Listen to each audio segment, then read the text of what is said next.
Волчица ползла третьи сутки. Еще несколько дней назад за это время она преодолела бы немыслимые расстояния. До логова оставалось совсем немного пути, но волчица часто останавливалась, лежала, прикрыв глаза, дышала еле слышно, по привычке. Ползти дальше волчицу заставляла мысль о том, что в логове ее ждет волчонок. Дочь. Ее гордость и надежда, маленькая, совсем крошечная волчица, как две капли воды, похожая на мать. И то, что за раненой волчицей оставались следы крови, было сущим пустяком в сравнении с той кровью, которой обливалось сердце волчицы при мысли о пушистом комочке, ждущем ее третьи сутки. Маленькая волчица, впервые вылезшая из логова, увидела мать издалека, радостно метнулась навстречу. Мать поднялась на дрожащие лапы, дожидаясь, пока маленькая подбежит к ней. Ласково принялась вылизывать дочь, а та, радуясь возвращению матери, пыталась сделать хоть один, такой долгожданный, глоток молока. Но молока не было. Большая волчица в отчаянии подняла голову, негромко, но горько и безотрадно завыла. И тут же насторожилась. На поляну вышла белая рогатая коза. Волчица с минуту смотрела на козу, потом с досадой опустила голову на лапы. Раньше бы она ни минуты не сомневалась, как поступить с этой рогатой дуёхой. Но теперь не было сил даже подняться. Белая рогатая коза пахла молоком. Маленькая волчица крутилась около козы, жалобно поскуливая. А коза, посмотрев задумчиво на происходящее на поляне, повернулась и пошла прочь. Маленькая волчица потрусила за ней, но остановилась, оглянувшись на мать. Волчица подняла голову, прикрыла глаза, словно бы говоря: «Иди». Вскоре коза и малышка скрылись из виду. Так, к изумлению лесника Ивана и его жены Ольги, и пришла коза с волчонком прямо во двор.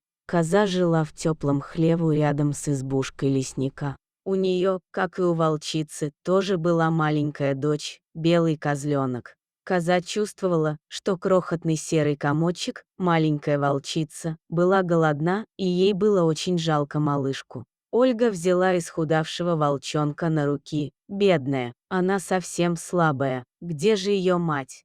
Подоив козу, Ольга налила в бутылочку с соской молока. Маленькая волчица отчаянно и жадно схватила соску, долго, захлебываясь, пила душистое молоко белой козы. Потом упала и тут же крепко уснула. Целебное и питательное молоко быстро поставило малышку на ноги. Весело было смотреть, как маленькая волчица и козленок играли в догонялки, кувыркались, прятались друг от друга. Белая рогатая коза с удовольствием за всем наблюдала, а Ольга даже завязала на шее волчицы красивую розовую атласную ленточку.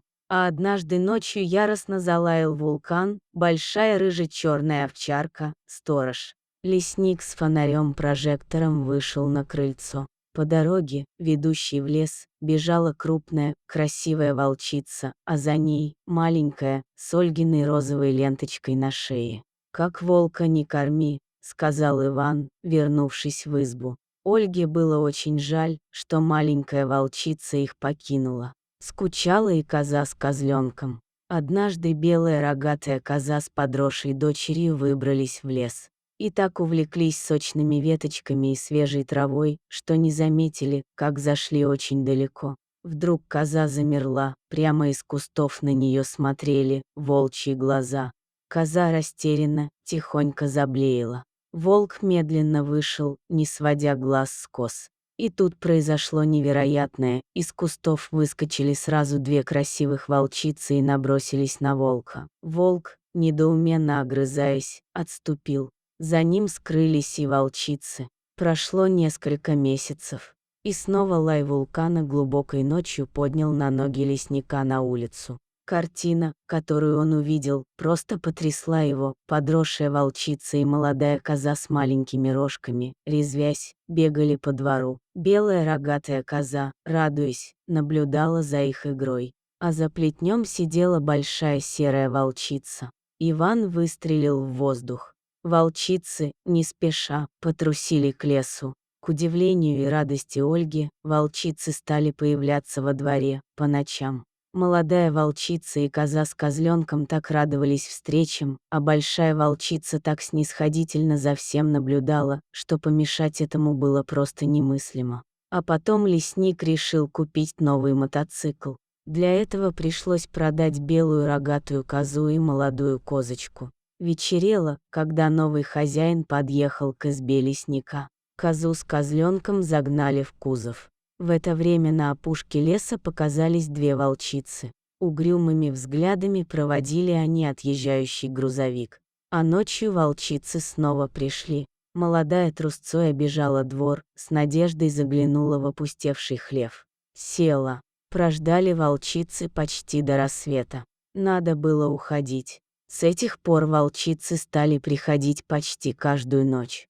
Молодая, не веря, что ее кормилицы и ласковой подружки нет, искала их, старательно обегая двор. Потом садилась и ждала. Большая волчица за плетнем долго и протяжно выла. Лесник выходил на крыльцо, стрелял в воздух. И думал, до чего же крепка память волчицы. Подписывайтесь на канал, ставьте лайки, пишите комментарии.